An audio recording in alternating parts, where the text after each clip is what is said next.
I know that you told me before you came on the air today that you had to do some sort of a speech, and you chose to do a speech that's on the same theme, I believe, as episode 107 that you came on and talked about your program that you developed called For Real. That's what you spoke about. Is that correct?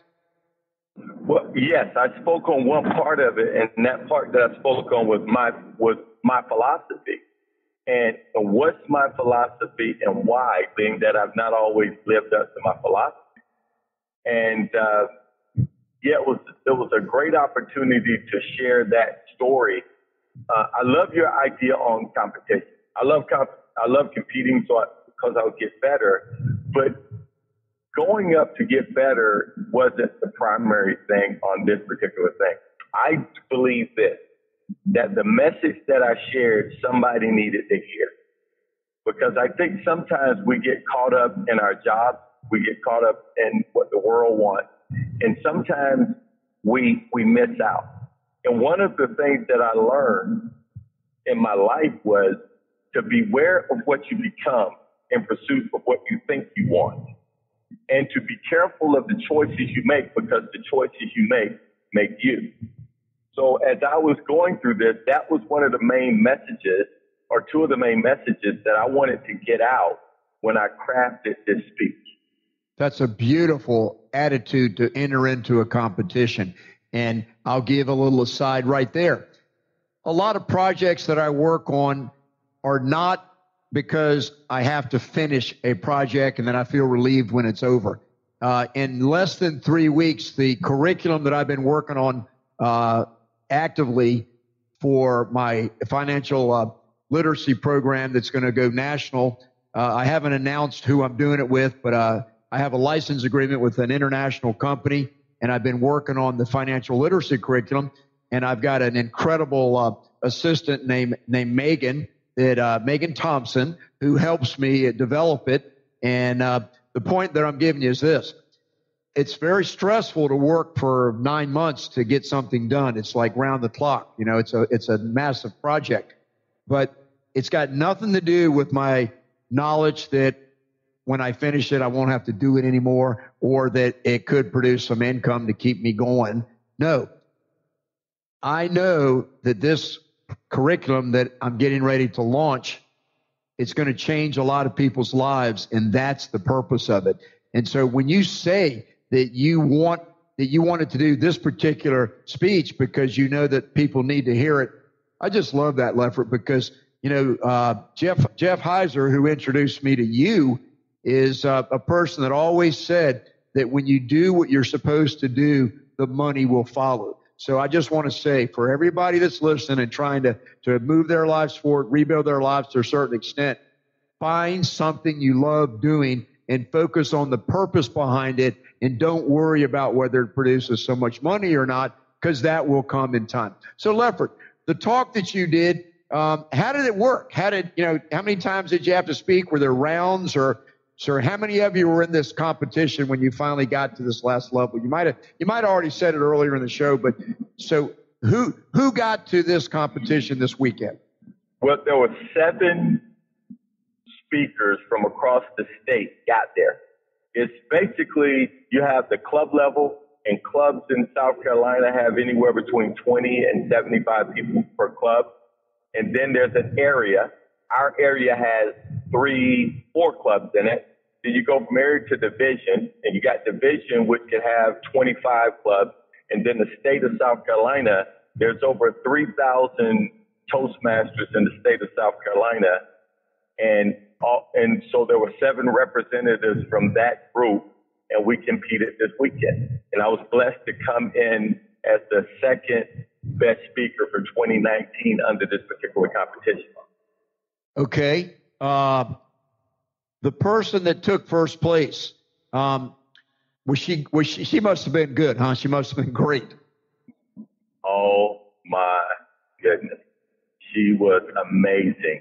This young lady was a survivor of kidney disease. And the story she told, there wasn't a dry eye in the house, because this young lady, like you, Steve, had to go through struggle. at 25 years old, she had to start going through the process of, taking medication and taking dialysis, where she was going to dialysis Monday, Wednesday, and Friday, and she had to go through all these needles and go through this process. And she told the story well, but not only did she tell the story well, she talked about what she learned, and she told people, no matter what you're going through, take a breath and press. It may hurt. Take a breath and press. People may say it's unfair. You may say it's unfair, but take a breath and press and lean on him, because even though you're going through it, there's somebody that went through more.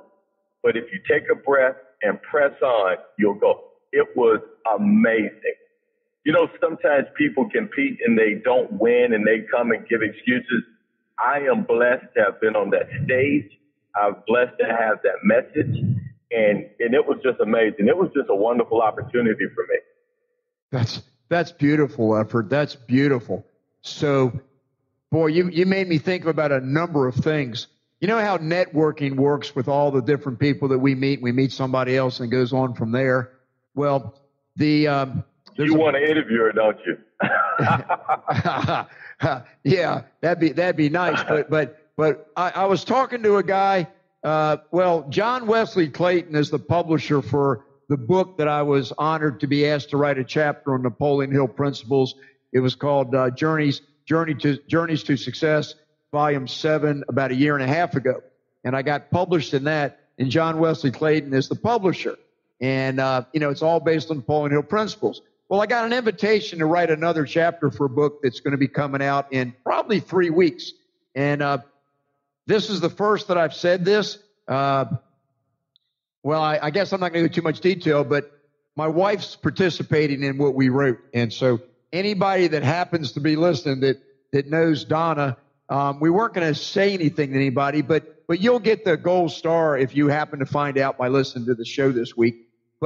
So I got to know John Wesley beautifully, and it's a great story with him. I didn't really know him at all with the first book, but he wanted to write a book on God and business. And the actual title of the book is called, we didn't have a title, it was a process how it evolved, but God and Business, Faith is the Deciding Factor. And so he put out an invitation to everybody that had been in a previous book that he had published. And there, I don't know, maybe 115 or 20 people were in some of his books. Well, he only got a handful of responses because a whole lot of people just didn't want to write about God and business, I guess. And so he wanted to do this because he said that it's something that just needs to be told. The whole purpose of the book is to glorify the Lord and bring people closer to him. So I ended up bringing him a bunch of people to write a chapter in this book. But I was talking to him the other day to get an update about where we're at with it. And he told me when he didn't know much about my cancer story. And so I said, well, it's in the first book. And he goes, well, I guess I just didn't read it carefully enough. It's been a while ago. He had a lot of stuff to proof. But he said, I've got a friend that is going through treatments now, chemo for colon cancer. And his friend's name is Chuck Bellina. And he goes, I'd like to connect the two of you. So he connected me through an e thing. Well, I picked up the phone as soon as I got the email within 2 minutes, and Chuck answered the phone. We had the most beautiful 30-minute conversation. But let me tell you, Lefford, he was in a hospital taking his chemo treatment. He had colon cancer last year. They did what they did, but it came back and he needed chemo now. And so he was in his 5th round of, I think he's going to have 10 rounds.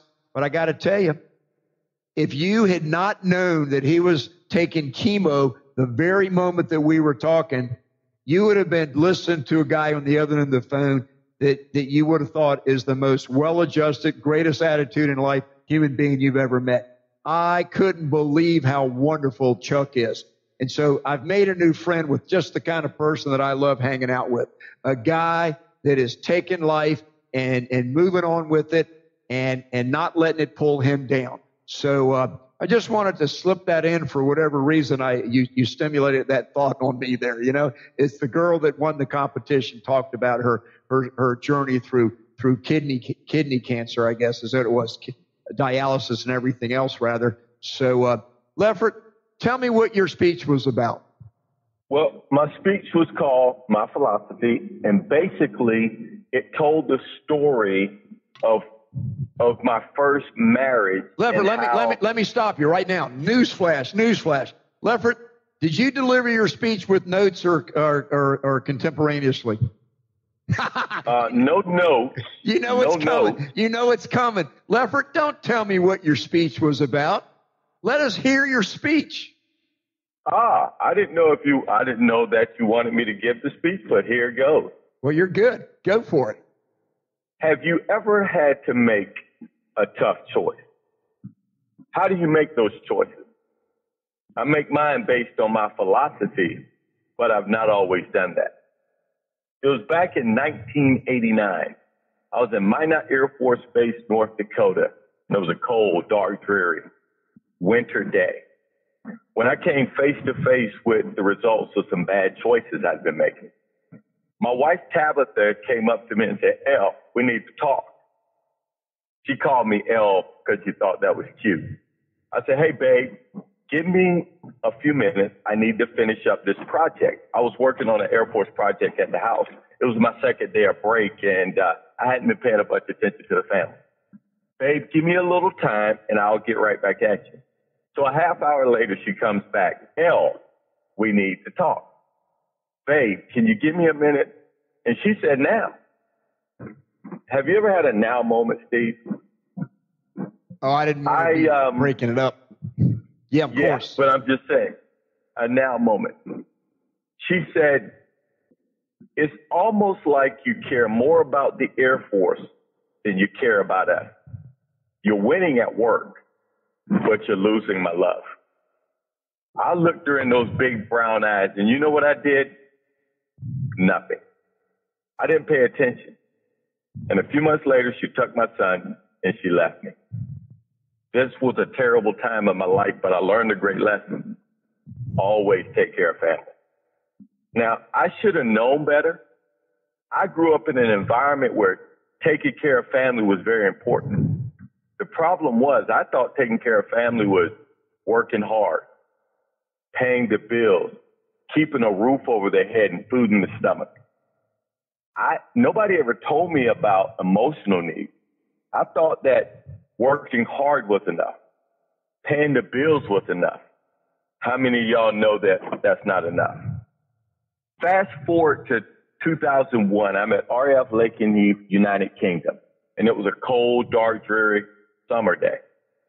If you've ever been in the UK or been in England, you know that any day of the year could be a cold, dark, dreary day.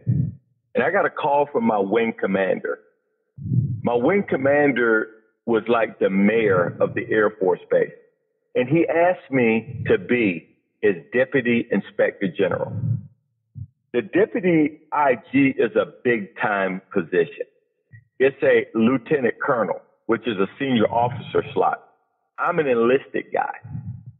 I remember thinking that if I took this job, I would be guaranteed to make Chief Master Sergeant.